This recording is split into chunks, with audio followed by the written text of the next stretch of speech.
Ó, vem cá então, meninos, ó. Então estamos aqui tentando terminar o livro 5, né? Dia 10 de 5, 24, capítulo 5, livro 1, modelos atômicos.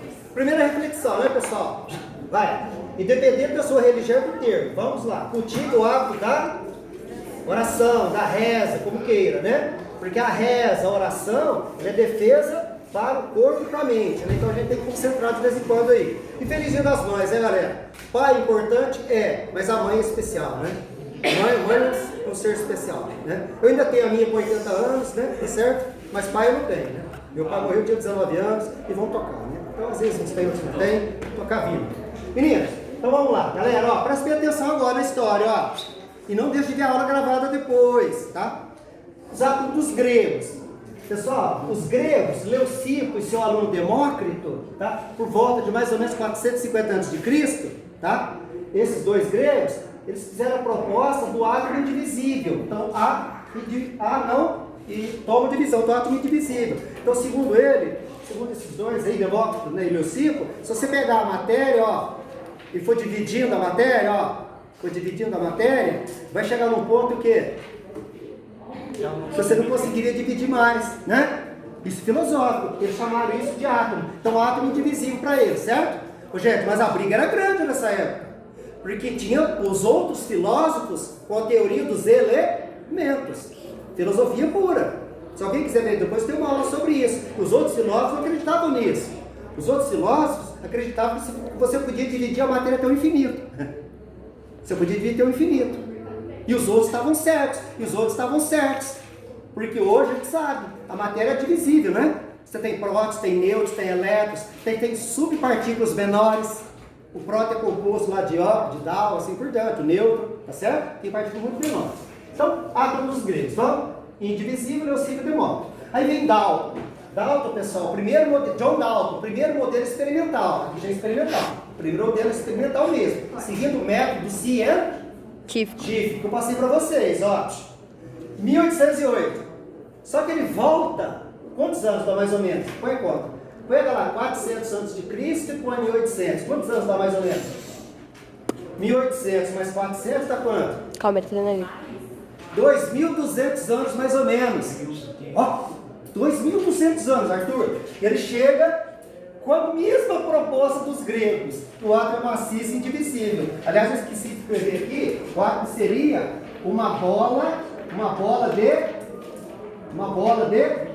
bilhar, uma bola de bilhar, que você não podia dividir ela mais. Olha que interessante? Tá certo? Só que aqui já fez experiências. Aqui nos gregos, não. Os gregos é só filosófico, né? Pensou, imaginou e falou, escreveu, né? Tá? E aí, vem mais partes do Dalton. Presta atenção aqui. Ó, os elementos, segundo Dalton, ó, ele tem átomos com massas iguais. Isso em 1808. Tá? Eu não sabia que em 1904, 100 anos depois, ia descobrir os isótopos, né? Por exemplo, ó, hidrogênio, número atômico, tá vendo? E aí descobriram os isótopos, ó. Por exemplo, ó, 3 tipos de hidrogênio, ó. Número atômico 1, 1 e 1. E a massa desse é quanto? A massa desse é quanto? E a massa desse é quanto? Então, Dalton achava que os elementos tinham massas iguais. Depois de 100 anos descobriram que não. Olha que interessante. Tá vendo que legal? E finalmente, olha aqui, ó. Vocês já aprenderam isso. Numa reação química, os átomos permanecem o quê? Inalterados. Isto é, você tem átomos nos reagentes, lembra? Conceituando as reações. Antes da seta, os reagentes. Depois da seta, os produtos das inorgânicas e não pode ser em átomo. Você tem átomos aqui nos reagentes, Breno? Aqui no produto tem que aparecer os mesmos átomos. Certo? Beleza? Tá? E aí, você tem que fazer o quê? Para aparecer os mesmos átomos, não pode sumir. O que você tem que fazer? Vocês já aprenderam a balancear aquele exercício da prova, que é cair nas 3 provas, né? Sim. Lembra? Combustível congruente e acerta os coeficientes. Acerta os coeficientes, beleza? Ô, Miguel, CO2 mais água, qual que é a continuação dela? CO2 mais água, CO2 mais água, combustão, né? E aquela combustão, combustível congruente, combustão quando é completa, a chama fica azulada, mas quando for incompleta, fica preta e alaranjada. CO2 mais água, CO mais água, e até ferrugem que é bom. Beleza? Então, Dióxido de carbono. Faz um cortinho. Galera, e aí, pessoal, 100 anos depois, praticamente, aqui, meninos, ó, 100 100 anos depois vem Thomson, em inglês John J.J. Thomson, tá? E ele descobre o elétron, tá? Ele descobre o elétron. Porque, gente, essa natureza elétrica da matéria foi uma marcada, né? Foi uma moscada que Dalton deu em 1800. Porque Dalton, cara, ele trabalhava com gases, tudo, né? Dalton, ó, essa natureza elétrica da matéria é de 6 séculos antes de Cristo. Tales de Mileto, vou falar de Tales de Mileto? Lembra? Tales defendia que tudo era formado de água, lembra? O arqué para Tales era água. Então, 6 séculos antes de Cristo já conhecia a natureza elétrica da matéria. E Dalton não considerou isso na sua teoria. Uma falha gravíssima na época para ele. Ele deve ter chorado isso depois, né? Porque, ó, você imagina, né? Como é que não considera um fenômeno desse? Que a eletricidade, porque o âmbar significa elétron, né? Daí vem elétron, eletricidade, elétron, do âmbar. Ó, pra você ver, 6 séculos antes de Cristo, velho. No Tales. Então ele marcou muito essa parte aí, né? Mas foi um cara, foi importante.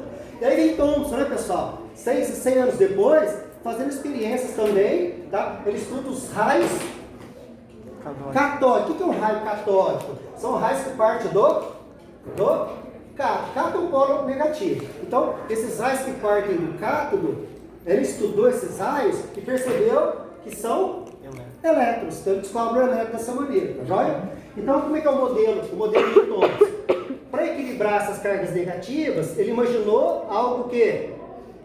Algo positivo, não é prótons ainda não, peraí.